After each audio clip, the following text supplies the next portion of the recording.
Hello అండి. Welcome back to our Suman Guru education YouTube channel. ముందుగా ఈ వీడియో మీద క్లిక్ చేసిన ఫాలోవర్స్ అందరికీ కూడా నా స్పెషల్ థ్యాంక్స్ని తెలుపుకుంటున్నాను. ఇకపోతే మనకి డిఎస్సి కోసం తెలుగు మెథడాలజీ అనేది ఎలాగో ఉంది. ఎస్జిటి వారికి అలాగే తెలుగు కంటెంట్తో ఎవరైతే టీజీటీ పీజీటీ స్కూల్ అసిస్టెంట్స్ రాస్తున్నారో వారికి కాబట్టి మరి ఈ సందర్భంలో మనం తెలుగు మెథడాలజీ గురించి కూడా మనం అధ్యయనం చేయాల్సి ఉంది. మరి అందులో భాగంగానే ఇదివరకు మనం భాష వివిధ భావనలు అన్న అంశం నుంచి ఒక 100 బిట్స్ని 2 వీడియోలలో స్టడీ చేసాం, రివిజన్ చేసుకున్నాం. సేమ్ అదే ప్రాసెస్లో ఇప్పుడు మాతృభాష తెలుగుకు సంబంధించి తెలుగు బోధన ఉద్దేశాలు, మరి గమ్యాలు, లక్ష్యాలు, స్పష్టీకరణలు, వీటి నుంచి ఈ వీడియోలో ఒక 50 బిట్స్ని ప్రాక్టీస్ చేద్దాం.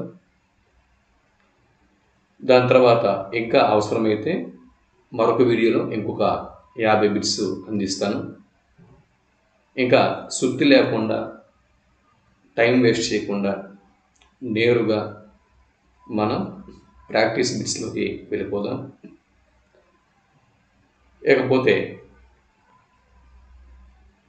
వీడియో మొదటి నుంచి చివరి వరకు వీడియో పూర్తయినంత వరకు కూడా సావధానంతో చక్కగా చూడండి. చాలా వరకు మీకు ఎగ్జామ్స్కి ఉపయోగపడుతుంది. సరేనా? ఇంకా మనం బిట్స్ని డిస్కస్ చేస్తూ మరిన్ని విషయాల్ని చర్చించుకుందాం. బిట్స్లోకి వెళ్ళిపోదాం. మీరు స్క్రీన్ మీద చూస్తున్నారు DSC school assistant TGT PGT SGT వారి కోసం తెలుగు లేదా మాతృభాష బోధన ఉద్దేశాలు, గమ్యాలు, లక్ష్యాలు, స్పష్టీకరణలు. దీని నుంచి ఇప్పుడు మనం మొదటి బిట్ని చూద్దాం. Bit number 1. ఒక పనిని చేపట్టే ముందు తీసుకున్న నిర్ణయాన్ని ఏమంటారు? ఒక పనిని చేపట్టే ముందు తీసుకున్న నిర్ణయాన్ని ఏమంటారు? జవాబు గుర్తించండి. మీకు తెలిస్తే జవాబు ఏమేమి ఉంటుంది? ఆన్సర్ చెప్పేస్తున్నా. ఆన్సర్ ఆప్షన్ 3 ఆశయం అని చెప్పి అంటారు. ఏమంటారండి? ఆశయం అని చెప్పి పేర్కొంటారు. ఆశయం, దీనినే ఉద్దేశం అని కూడా అంటారు. ఉద్దేశాలనే ఆశయాలు అంటారు, ఆశయాలనే ఉద్దేశాలు అంటారు. గుర్తుపెట్టుకోండి. ఇప్పుడు సెకండ్ బిట్కి వచ్చేద్దాం. Bit number 2. రెండవ బిట్టు ఇప్పుడు మనం చూద్దాం. మనోవిజ్ఞాన శాస్త్ర సిద్ధాంతాలు ప్రాతిపదికగా అభ్యాసనకు తోడ్పడినవి క్రింది వాటిలో ఏవి? Psychology theories of psychology. మనోవిజ్ఞాన శాస్త్ర సిద్ధాంతాలు ప్రాతిపదికగా అభ్యాసనకు తోడ్పడినవి క్రింది వాటిలో ఏవి? ఇదే బిట్టు మనకి ఎగ్జామ్లో వచ్చింది అనుకుందాం. జవాబుగా మనం దేన్ని గుర్తిస్తాం? జవాబు చెప్పేస్తున్నాను. జవాబు ఆప్షన్ 2 స్పష్టీకరణలు సరైనటువంటి జవాబు. స్పష్టీకరణలు సరైనటువంటి జవాబు. ఓకే, స్పష్టీకరణలు. ఇక మూడో బిట్ని ఇప్పుడు మనం చూద్దాం. Bit number 3. మూడో బిట్కి వచ్చేసాం. 2 బిట్లు పూర్తయినాయి. విద్యార్థి ప్రవర్తన మార్పుకు దోహదపడినవి క్రింది వాటిలో ఏవి? విద్యార్థిలో ప్రవర్తన మార్పుకు దోహదపడినవి క్రింది వాటిలో ఏవి?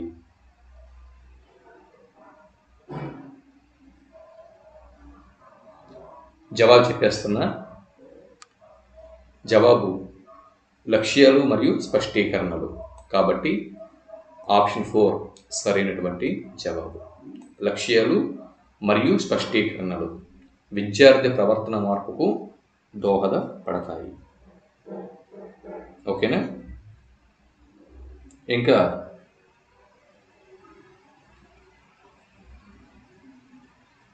ఇప్పుడు 4వ బిట్ని చూద్దాం. బిట్ నెంబర్ 4, 4వ బిట్. విద్యార్థి మంచి అభ్యసన కోసం మనం ఆశించిన స్పందనలను ప్రణాళికలో స్పష్టంగా పేర్కొనుటను ఏమంటారు?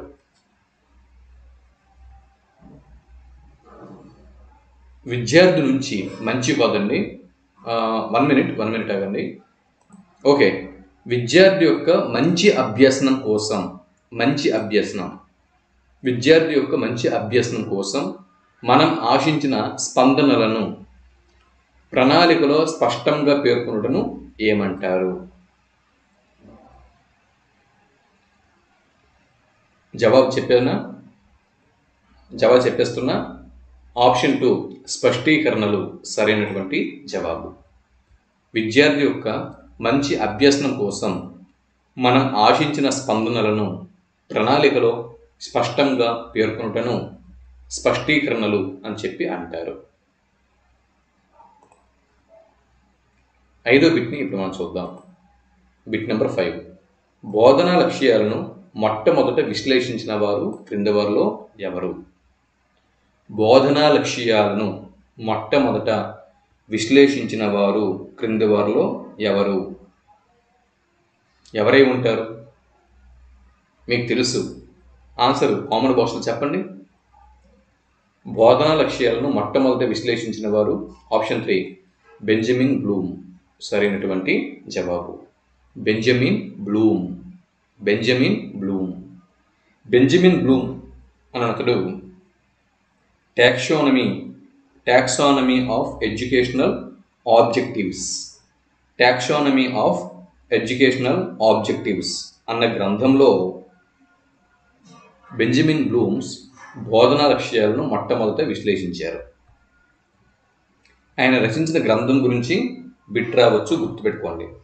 టాక్సానమీ ఆఫ్ ఎడ్యుకేషనల్ ఆబ్జెక్టివ్స్, గుర్తుపెట్టుకోండి. ఇది బెంజమిన్ బ్లూమ్ యొక్క రచన.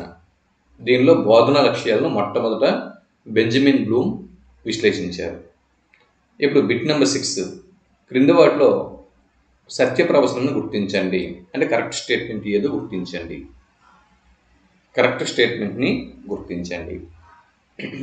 ఏమేమి ఉంటుంది? Manual for school level seminar ఏదైతే ఉందో, ఈ మాన్యువల్ ఫర్ స్కూల్ లెవెల్ సెమినార్ను ఇది SCERT ఆంధ్రప్రదేశ్ రాష్ట్రానికి చెందిన SCERT ప్రచురించింది. ఓకే, SCERT వారు ప్రచురించారు. దేన్ని ప్రచురించారు? గుర్తుపెట్టుకోండి, మాన్యువల్ ఫర్ స్కూల్ లెవెల్ సెమినార్ను SCERT ప్రచురించింది. లక్ష్యాధార బోధనలను నిర్వహించడానికి, ఎటువంటి బోధన అండి? లక్ష్యాధార బోధనలు. ఇప్పుడు మనం చెప్పుకున్నాం కదా, బెంజమిన్ బ్లూమ్ లక్ష్యాలని మొదట విశ్లేషించారని. అటువంటి లక్ష్యాధార బోధనలను నిర్వహించడానికి ఉపాధ్యాయుల శిక్షణ కొరకు, లక్ష్యాధార బోధనలు, ఉపాధ్యాయుల శిక్షణ. లక్ష్యాధార బోధనల కోసం ఉపాధ్యాయులకు శిక్షణ అనేది ఇవ్వాలి. సో దీని గురించి మాన్యువల్ ఫర్ స్కూల్ లెవెల్ సెమినార్ను SCERT ప్రచురించింది. సో సెకండ్ స్టేట్మెంట్ కూడా సరైనదే, 2 స్టేట్మెంట్లు కూడా కరెక్ట్. సో SCERT దీని యొక్క ఫుల్ ఫామ్. SCERTని దీనిని విశదీకరించగా state council of educational research and training అని మనం గుర్తుపెట్టుకోవాల్సి ఉంటుంది. కాబట్టి ఆప్షన్ 4 ఇక్కడ సరైనటువంటి జవాబు. 6 బిట్లు కవర్ అయినాయి. ఇప్పుడు 7వ బిట్ని చూద్దాం. Bit number 7. తెలుగు భాషా బోధనకు ఎన్ని లక్ష్యాలను గుర్తించారు? తెలుగు భాషా బోధనకు ఎన్ని లక్ష్యాలను గుర్తించారు? తెలుగు భాషా బోధనకు ఎన్ని లక్ష్యాలను గుర్తించారు? ఇదే బిట్టు మనకి ఎగ్జామ్లో వస్తే సరైన జవాబుగా మీరు దేన్ని గుర్తిస్తారు? జవాబు చెప్పేస్తున్నా. జవాబు ఆప్షన్ 3 10. తెలుగు భాషా బోధనకు 10 లక్ష్యాలని ఇక్కడ గుర్తించడం జరిగింది. ఏంటండి? మొత్తం 10 లక్ష్యాలని గుర్తించారు. అవి ఏంటవి? జ్ఞానం, జ్ఞానం, జ్ఞానం తర్వాత అవగాహన, జ్ఞానం తర్వాత ఏంటండి? అవగాహన, అవగాహన తర్వాత ఏంటి? మూడోది జ్ఞానం, జ్ఞానం తర్వాత అవగాహన, తర్వాత వాగ్రూప వ్యక్తీకరణ, లిఖిత రూప వ్యక్తీకరణ, భాషాభిరుచి, రసానుభూతి, సంస్కృతి సంప్రదాయములు, అలాగే సృజనాత్మకత, భాషాంతరీకరణ, సముచిత మనోవైఖరులు. ఇలా ఈ 10 లక్ష్యాలని తెలుగు భాషా బోధనకు గుర్తించడం జరిగింది. ఇకపోతే 7 బిట్లు పూర్తయినాయి. 8వ బిట్ నుంచి ఇప్పుడు మనం చూద్దాం. Bit number 8. పాఠ్య ప్రణాళిక రూపకల్పనకు తోడ్పడనవి క్రింది వాటిలో ఏవి? పాఠ్య ప్రణాళికల రూపకల్పనకు తోడ్పడనవి క్రింది వాటిలో ఏవి? జవాబు ఆప్షన్ 1 ఉద్దేశాలు సరైనటువంటి జవాబు. Bit number 9. పాఠ్యాంశాల ఎంపికకు ఉపకరించినవి క్రింది వాటిలో ఏవి? పాఠ్యాంశాల ఎంపికకు ఉపకరించినవి క్రింది వాటిలో ఏవి? జవాబు ఆప్షన్ 1 ఉద్దేశాలు. పాఠ్య ప్రణాళిక రూపకల్పనకు మరియు పాఠ్యాంశాల ఎంపికకు రెండింటికి కూడా ఉద్దేశాలు తోడ్పడతాయి. ఇకపోతే 10వ బిట్టు. క్రింది గ్రంథాలు వాటి రచయితలను జతపరచండి. గ్రంథాలు కాదండి, ఇది కరెక్షన్ చేసుకోండి. ఇది కరెక్షన్ చేసుకోండి. అంటే ఉద్దేశాలు, గమ్యాలు ఇవి ఏవైతే ఉన్నాయో వాటికి సంబంధించినటువంటి అంశాలు అంటే స్టేట్మెంట్లను గమనించండి. క్రింది స్టేట్మెంట్స్ని జతపరచండి. గ్రంథాలు వాటి రచయితలు కాదండి, క్రింది స్టేట్మెంట్స్ని జతపరచండి. స్టేట్మెంట్స్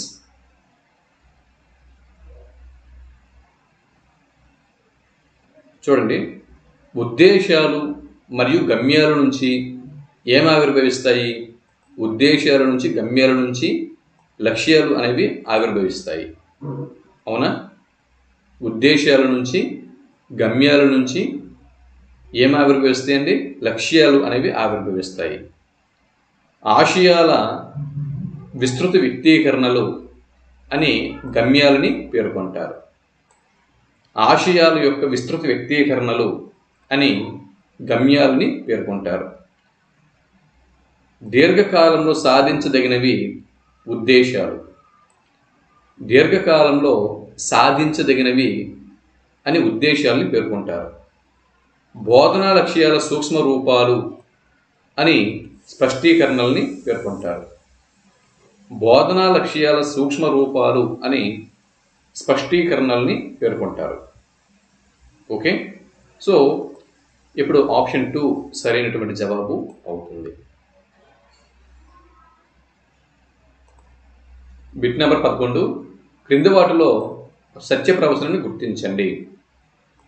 కరెక్ట్ స్టేట్మెంట్ ఏదో గుర్తించండి.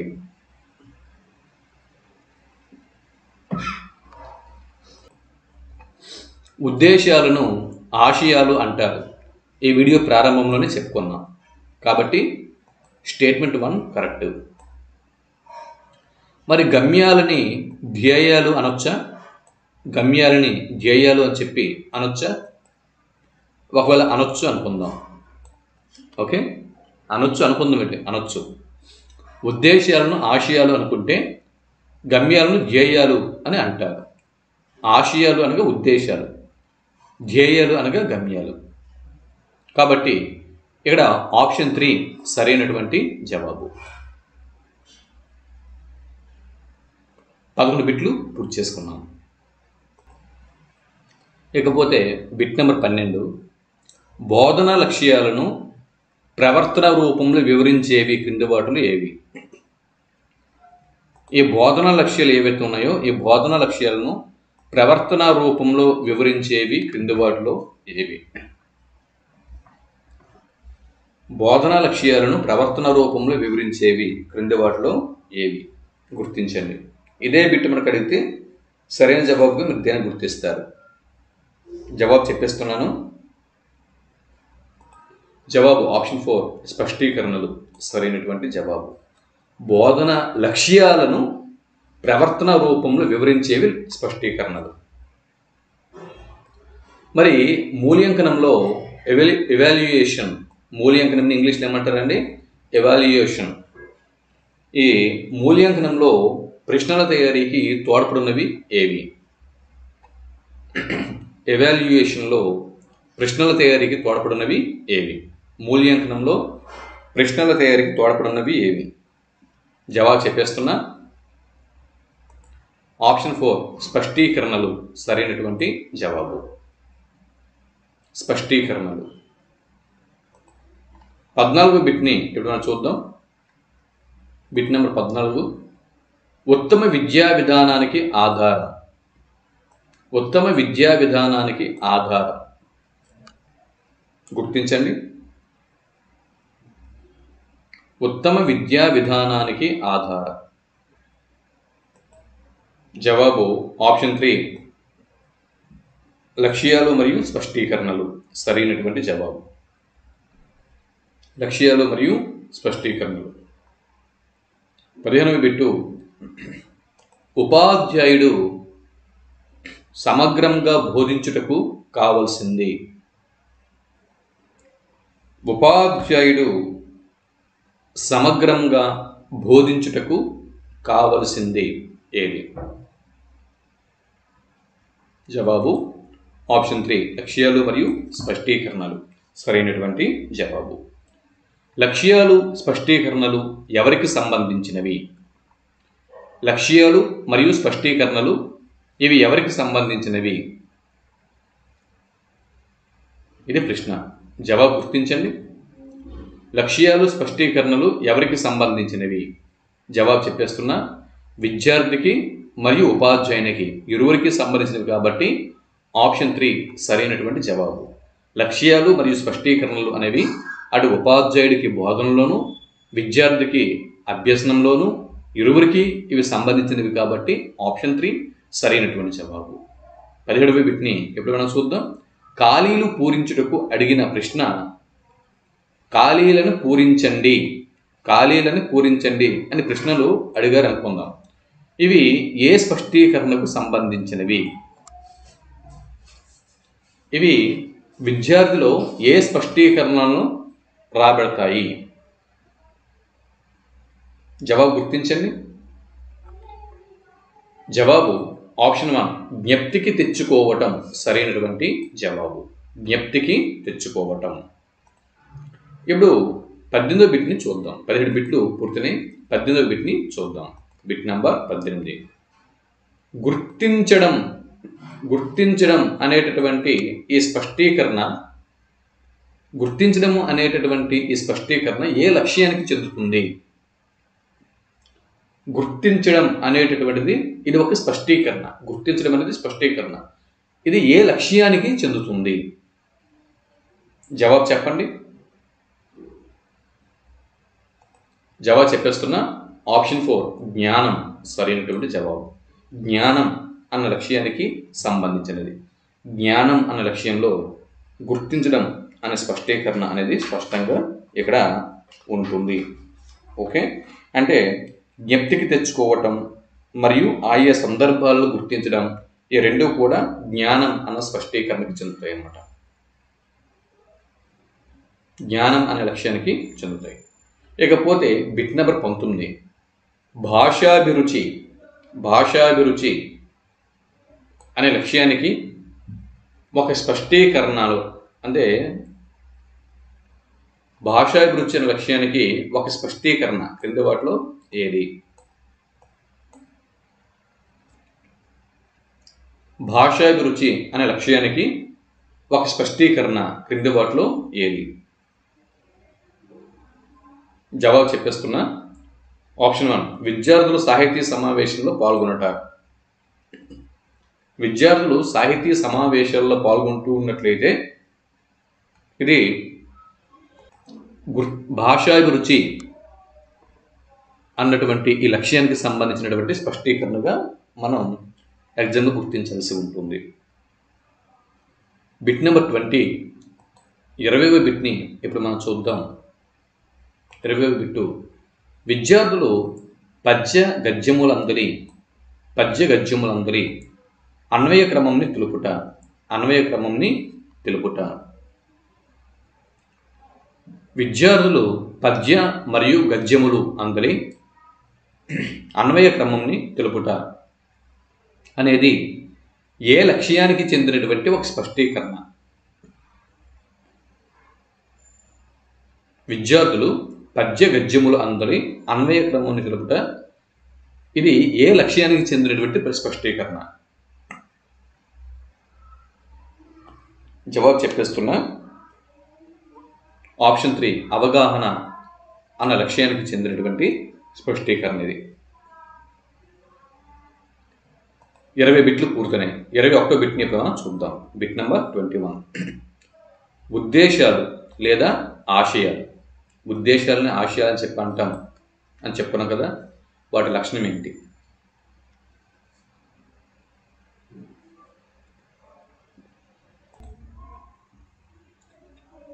చూడండి, ఇక్కడ ఆప్షన్ 3 ఉద్దేశాలు లేదా ఆశయాల వాటి లక్షణం పాఠ్యాంశాల వల్ల విద్యార్థులు సాధించాల్సిన ప్రవర్తన మార్పులని తెలుపుతాయి. పాఠ్యాంశాల వల్ల విద్యార్థులు సాధించాల్సిన ప్రవర్తన మార్పులను తెలుపుతాయి. ప్రత్యేక పాఠ్య ప్రణాళిక చివర విద్యార్థులు సాధించే ప్రవర్తన మార్పుల మొత్తాలు కూడా తెలుపుతాయి. కాబట్టి ఆప్షన్ 3 ఇక్కడ సరైనటువంటి జవాబు. 22వ బిట్టు లక్ష్యాల యొక్క పరిధులను పరిమితం చేసేవి క్రింది వాటిలో ఏవి?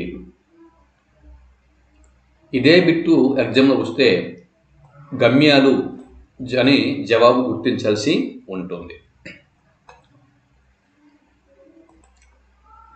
లక్ష్యాల యొక్క పరిధుల్ని పరిమితం చేసేవి గమ్యాలు.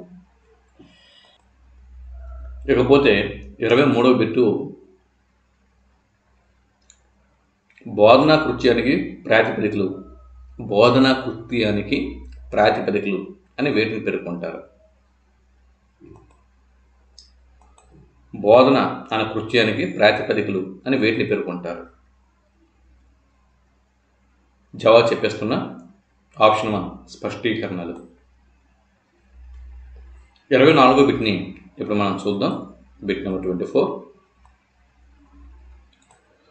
ప్రథమ భాషగా తెలుగు బోధనా లక్ష్యం క్రింది వాటిలో ఏది?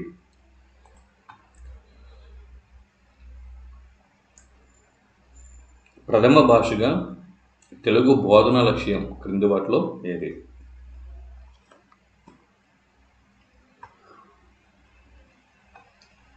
జవాబు చెప్పేస్తున్నా. ఇక్కడ విషయ జ్ఞానం, భాష జ్ఞానం మరియు సాహిత్య జ్ఞానం ఈ 3 కూడా విద్యార్థుల్లో పెంపొందింపు చేయడం కాబట్టి ఆప్షన్ 4 సరైనటువంటి జవాబు. 25వ బిట్టు సుమతి శతక పద్యమునకు విద్యార్థి శీర్షిక సూచించాడు. ఒక విద్యార్థి సుమతి శతక పద్యమునకు శీర్షికని సూచించాడు. ఇది ఏ లక్ష్యం యొక్క స్పష్టీకరణ? ఈరోజు కొంచెం నాకు హెల్త్ బాగాలేదు, అందుకే వీడియో స్లోగా ఉంది, అడ్జస్ట్ అవ్వండి. అంటే గ్యాప్ రాకూడదు, కంటెంట్ ఆపకూడదు అని చెప్పిస్తున్నాను. ఈరోజు హెల్త్ నాకు కోఆపరేట్ చేయట్లేదు, అయినప్పుడు కూడా ఇస్తున్నాను. స్లోగా ఉంటుంది వీడియో, ఏమనుకోవద్దు. స్పీడ్గా తీసుకువెళ్ళలేను ఈ వీడియోని. ఇది ఏ లక్ష్యం యొక్క స్పష్టీకరణ. ఇది ఏ లక్ష్యం యొక్క స్పష్టీకరణ అంటే విద్యార్థి శీర్షికని సూచించుట.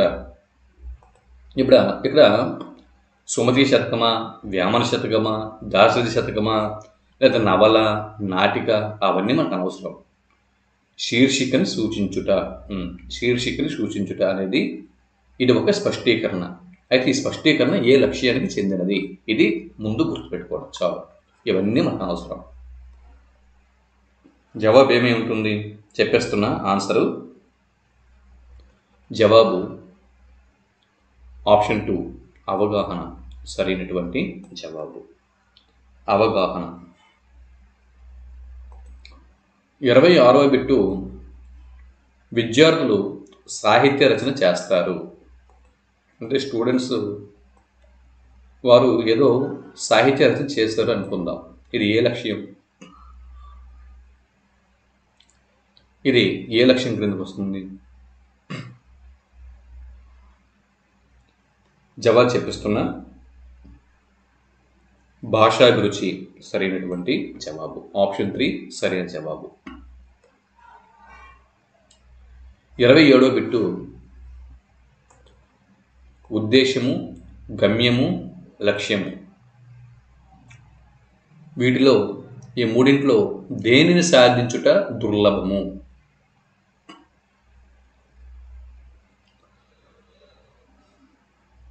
ఉద్దేశము, గమ్యము, లక్ష్యము. ఈ మూడిట్లో దేనిని సాధించుట దుర్లభము, అది కష్టం. జవాబు ఆప్షన్ 1 ఉద్దేశము సరైనటువంటి జవాబు. దీన్ని సాధించడం కాస్త కష్టమైనటువంటి పని. 28వ బిట్ని ఇప్పుడు మనం చూస్తున్నాం. విస్తార గ్రంథ పఠనం.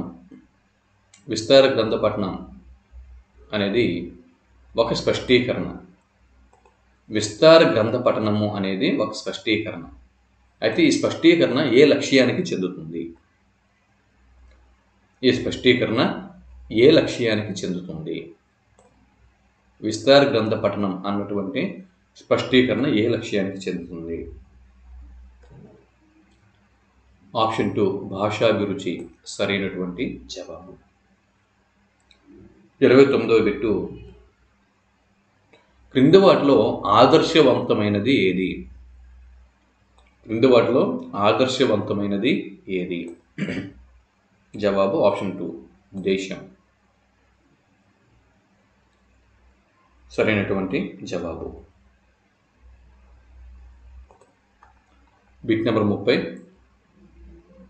ఉద్దేశము ఆదర్శవంతమైనది, మరి ఆచరణాత్మకమైనది. ఆదర్శవంతమైనది ఉద్దేశం అయితే ఆచరణాత్మకమైనది జవాబు ఆప్షన్ 1 లక్ష్యము సరైనటువంటి జవాబు. ఆదర్శవంతమైనది ఉద్దేశం అయితే ఆచరణాత్మకమైనది లక్ష్యం. అన్ని ఆదర్శాలు ఆచరణలోకి రాకపోవచ్చు. అది ఎన్నో ఆదర్శాలు ఉంటాయి. మనము మన నిత్య జీవితంలో ఆదర్శ పురుషుడు వలె జీవించాలి అనుకుంటాం, కానీ ఎంతమంది జీవించగలరు? అది ఉద్దేశాలు ఆదర్శాలు అనుకుంటే లక్ష్యాలు అనేవి ఆచరణాత్మకాలు. 31వ బిట్టు బిట్ నెంబర్ 31 సుదీర్ఘకాలంలో విద్యా ప్రణాళిక మొత్తంపై సాధించాల్సిన ప్రవర్తన మార్పుల మొత్తంని ఏమంటారు?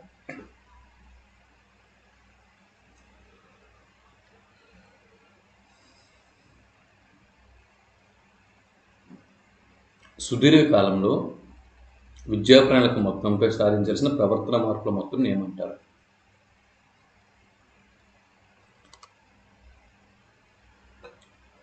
గమ్యాలు అని చెప్పి అంటారు. ఆప్షన్ 3 సరైనటువంటి జవాబు.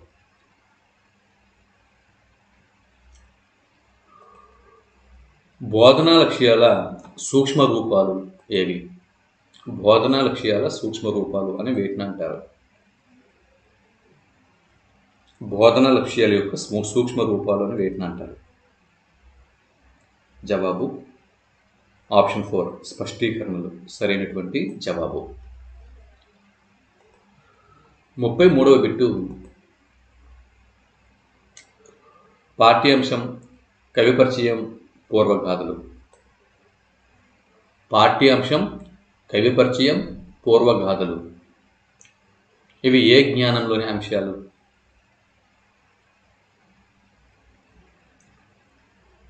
జవాబు ఆప్షన్ 2 విషయ జ్ఞానంలోని అంశాలు.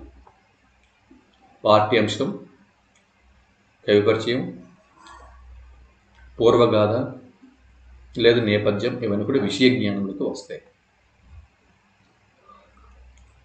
ఇచ్చిన వాక్యాలలో విరామ చిహ్నాలను సూచించుట అనేది ఎందులోని అంశం ఇది? అంటే ఇచ్చిన వాక్యాల్లో ఒక విద్యార్థి విరామ చిహ్నాలు సూచిస్తూ ఉంటే అది జ్ఞానం అనవచ్చా, అవగాహన అనవచ్చా, భాషాభిరుచి అనవచ్చా, సృజనాత్మకత అనవచ్చా? జవాబు ఆప్షన్ 2 అవగాహన. అవగాహన సరైనటువంటి జవాబు. రచయిత యొక్క ఆత్మీయతను సూచించే సన్నివేశాలను విద్యార్థి గుర్తించుట. అవన్నీ మనకు అనవసరం. విద్యార్థి ఆత్మీయతను గుర్తించుట ఇది ఒక స్పష్టీకరణ. ఈ స్పష్టీకరణ ఏ లక్ష్యానికి సంబంధించినది?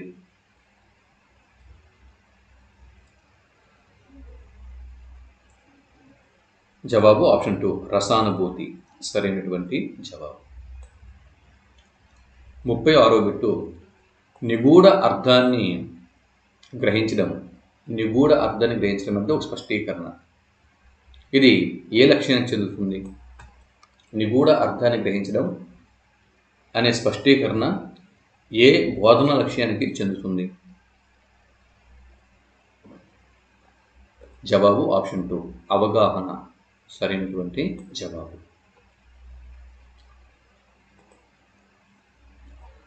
37వ బిట్టు శైలి, అలంకారం, ఛందస్సు, ధ్వని.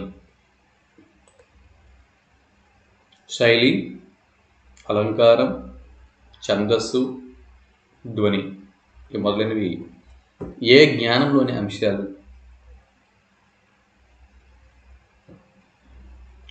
జవాబు ఆప్షన్ 1 సాహిత్య జ్ఞానంలోని అంశాలు. ఉదాహరణలు సొంతంగా ఇవ్వటం. ఉదాహరణలు సొంతంగా ఇవ్వటం ఏ బోధన లక్ష్యం యొక్క స్పష్టీకరణ? ఉదాహరణలు సొంతంగా ఉదాహరణలు ఇస్తూ ఉంటే ఇది ఏ బోధన లక్ష్యం యొక్క స్పష్టీకరణ? జవాబు ఆప్షన్ 2 అవగాహన సరైనటువంటి జవాబు. 39వ బిట్టు బిట్ నెంబర్ 39 అవగాహన అన్న లక్ష్యం యొక్క స్పష్టీకరణ క్రింది వాటిలో ఏది? జవాబు నిగూఢ అర్థాన్ని కనుగొనటం. ఇంతకుముందు ఇది వచ్చింది, ఇదే బిట్టు ఇంతకుముందు రిపీట్ అయింది, కాకపోతే బిట్టు మార్చి ఇవ్వడం జరిగింది అంతే. ఈ బిట్టు 2 సార్లు రిపీట్ అయింది. విద్యార్థి నిగూఢ అర్థాన్ని కనుక్కోవడం అనేది అవగాహన యొక్క స్పష్టీకరణ. బిట్ నెంబర్ 40 గద్య పద్యాలలో అన్వయ క్రమంని తెలపగలుగుట. ఇది ఒక స్పష్టీకరణ. ఇది ఏ బోధన లక్ష్యానికి చెందుతుంది? జవాబు ఆప్షన్ 2 అవగాహన సరైనటువంటి జవాబు. 41వ బిట్టు సంస్కృతి సంప్రదాయాలు తెలుసుకోగలుగుట. సంస్కృతి సంప్రదాయాలు తెలుసుకోగలుగుట అనే ఇదేంటిది? ఇది ఒక భాషా బోధన లక్ష్యం. మరి ఈ లక్ష్యానికి స్పష్టీకరణ క్రింది వాటిలో ఏది గుర్తించండి?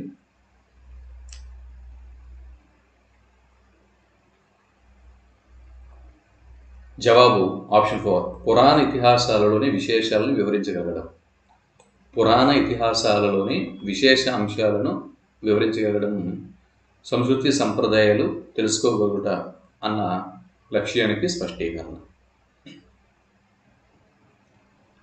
42వ బిట్టు, ఉపాధ్యాయుడు విద్యార్థులకు కొన్ని పదాలను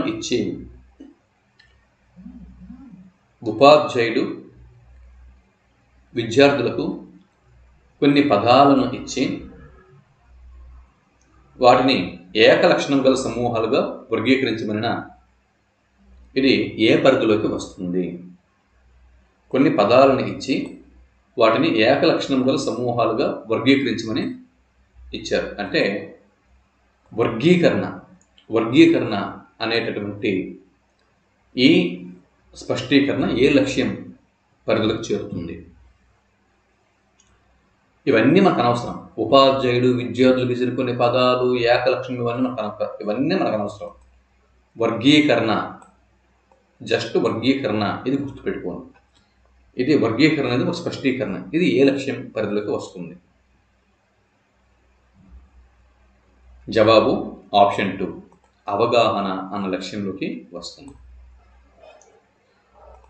43వ బిట్టు, అవగాహనను ప్రభావితం చెయ్యునది క్రింది వాటిలో ఏది? అవగాహనను ప్రభావితం చెయ్యునది క్రింది వాటిలో ఏది?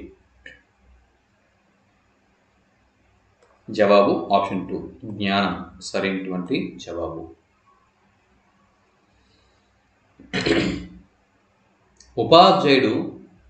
ఉపాధ్యాయుడు సమగ్రంగా బోధించుటకు కావలసినవి, సమగ్ర బోధనకు కావలసినవి క్రింది వాటిలో ఏవి?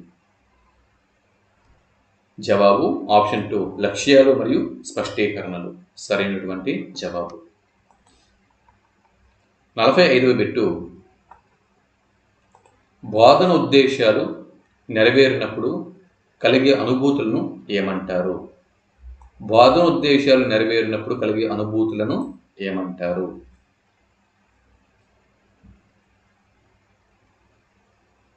జవాబు ఆప్షన్ 4, స్పష్టీకరణలు అని చెప్పి అంటారు. 46వ బిట్టు, విమర్శనాత్మక దృష్టిని కలిగి ఉండుట అనేది ఒక స్పష్టీకరణ. ఇది ఏ లక్ష్యం చెందుతుంది? విమర్శనాత్మక దృష్టిని కలిగి ఉండుట అనేది ఒక స్పష్టీకరణ. ఇది ఏ లక్ష్యానికి చెందుతుంది? జవాబు ఆప్షన్ 3, సముచిత మనోవైఖరులు అన్న లక్ష్యానికి చెందుతుంది. 47వ బిట్టు, అభిరుచులు, రసానుభూతి, వైఖరులు. అభిరుచులు, రసానుభూతి, వైఖరులు వీటికి సంబంధించినది క్రింది వాటిలో ఏది? జవాబు ఆప్షన్ 3, భావావేశ రంగం సరైనటువంటి జవాబు. సాహిత్యంని లోతుగా గమనించుట వల్ల, పద్య బోధన వల్ల విద్యార్థికి కలిగేది ఏంటి? సాహిత్యంని లోతుగా గమనించడం వల్ల, పద్య బోధన వల్ల విద్యార్థికి కలిగేది ఆప్షన్ 4, రసానుభూతి. జవాబు రసానుభూతి. ఒక అంశం గురించి ఏర్పడే ప్రత్యేక భావనను ఏమంటారు? ఒక అంశం గురించి ఏర్పడే ఒక ప్రత్యేక భావనను ఏమంటారు? ఆప్షన్ 2, వైఖరి అని చెప్పి అంటారు. స్వతంత్ర రచనలు చేయుట అనేది ఏ లక్ష్యానికి చెందిన స్పష్టీకరణ? స్వతంత్ర రచనలు చేయుట